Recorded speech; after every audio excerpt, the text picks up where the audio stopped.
In the book of Revelation, in chapters 2 and 3, we see a series of messages that Jesus gives to 7 churches. But these churches are more than just 7 literal locations that existed in the time when John was writing these things down.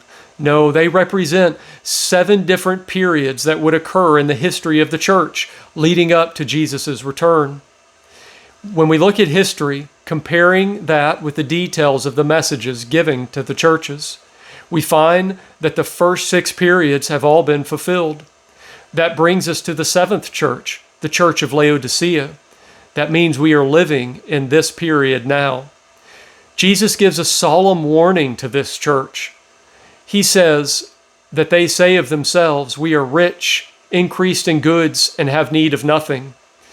Do we not see that around in Christianity today, where professed Christians number in the billions, where there's churches everywhere, large venues, huge buildings and facilities?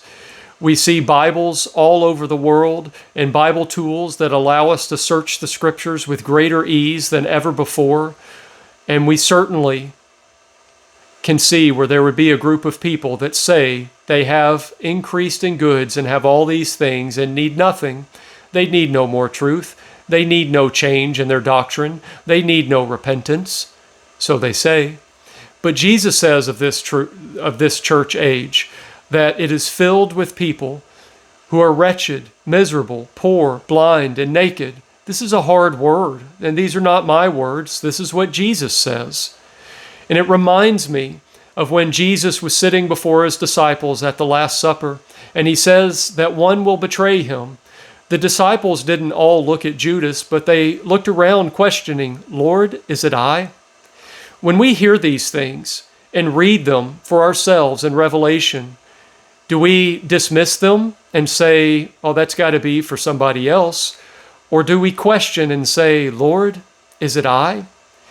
With this church period, we see that Jesus is standing at the door knocking.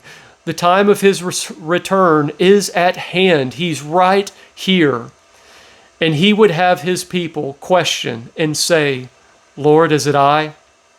He would have us to seek for such a transformation of character, to buy gold of him that is tried in the fire, to put on the white raiment that the shame of our nakedness would not be revealed, and to put on eye salve that we would see the truth.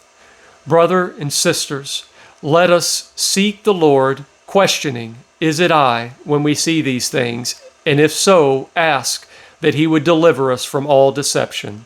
God bless.